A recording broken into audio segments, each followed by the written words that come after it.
আপনি কি জানেন চীন একাই প্রতি বছর উৎপাদন করে ৭৭ মিলিয়ন টনেরও বেশি শসা?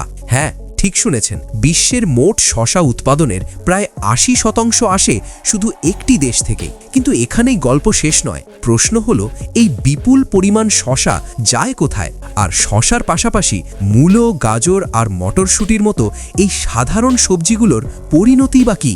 কিভাবে মাঠে ফলানো এই সবজি রূপ নেয় বিলিয়ন ডলারের আচার আর খাদ্য প্রক্রিয়াজাত শিল্পে? কিভাবে শসা, মূলো, গাজর আর মটরশুঁটি মাঠ থেকে তোলার পর মাত্র কয়েক ঘন্টার মধ্যেই পৌঁছে যায় অত্যাধুনিক ফ্যাক্টরিতে, আর সেখান থেকে সরাসরি কোটি কোটি মানুষের খাবারের প্লেটে? আজকের এই ভিডিওতে আমরা দেখব চীনের বিশাল সবজি ক্ষেত থেকে শুরু করে আমেরিকার হাইটেক আচার ও ফুড ফ্যাক্টরি পর্যন্ত। তাই ভিডিওটা একদম স্কিপ করবেন না।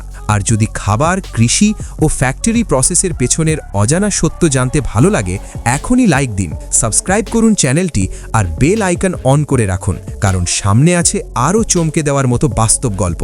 সূর্যের আলোয় ঝলমল করা অসীম শসার ক্ষেত, এখান থেকেই শুরু হয় আচারি শসার গল্প। শসা চাষ করা হয় নির্দিষ্ট তাপমাত্রা, উপযুক্ত মাটি আর সঠিক সময় মেনে। সব শসা কিন্তু আচারের উপযোগী নয়। শতাধিক জাতের মধ্য থেকে মাত্র অল্প কয়েকটি জাত আচারের জন্য বেছে নেওয়া হয়। বিশেষ করে 5 থেকে 8 সেন্টিমিটার লম্বা গার্কিন শসা, যাদের খোসা পাতলা, বীজ কম আর ভেতরটা শক্ত ও খাসখাসে।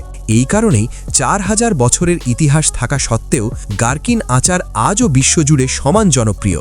মে থেকে জুলাই শসা তোলার মরশুম। বিশাল মাঠে আধুনিক হারভেস্টিং মেশিন ঘন্টায় 5 থেকে 10 টন শসা তুলতে পারে। এই মেশিনগুলো গাছের ডাল আলাদা করে শুধু মানসম্মত শসাগুলো সংগ্রহ করে। তবুও সবচেয়ে ভালো মান নিশ্চিত করতে অনেক জায়গায় এখনও হাতে শসা তোলা হয়, কারণ মানুষের চোখ আর হাত এখনও মেশিনের চেয়ে নিখুঁত।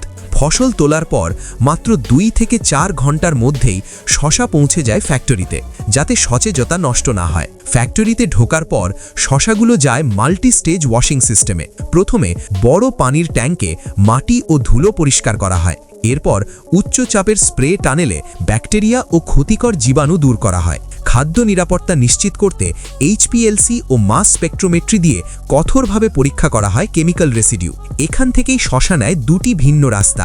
শসা লবণ, পানি ও মশলার মিশ্রণে 1 থেকে 4 সপ্তাহ রাখা হয়। এই সময় উপকারী ব্যাকটেরিয়া তৈরি হয়, যা শসাকে দেয় স্বাভাবিক টক স্বাদ এবং প্রোবায়োটিক গুণ। ইন্ডাস্ট্রিয়াল স্কেলে মাত্র কয়েক ঘন্টায় আচার তৈরি করা হয়। ভিনেগার ব্যবহার করে দীর্ঘদিন সংরক্ষণ সম্ভব হয়, যা ফাস্ট ফুড চেনগুলোর সবচেয়ে বড় চাহিদা পূরণ করে।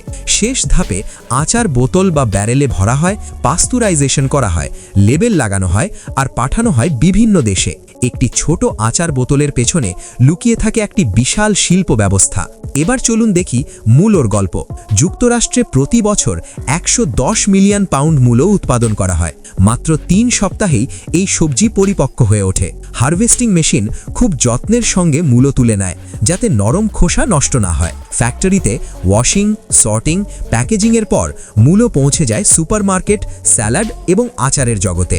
2023 সালে গাজর শিল্পের বাজার মূল্য ছিল প্রায় $1.82 বিলিয়ন। 70 থেকে 80 দিনে গাজর প্রস্তুত হয় ফসল তোলার জন্য। আধুনিক মেশিন গাজর তোলে, পাতা কেটে সরাসরি ট্রাকে তুলে দেয়। ফ্যাক্টরিতে ওয়াশিং, গ্রেডিং, প্যাকেজিংয়ের পর গাজর যায় বাজারে বা রূপ নেয় জুস বা প্রসেসড পণ্যে। মটরশুঁটি চাষ হয় ওয়াশিংটন, অরেগন, উইসকনসিনের মতো রাজ্যে।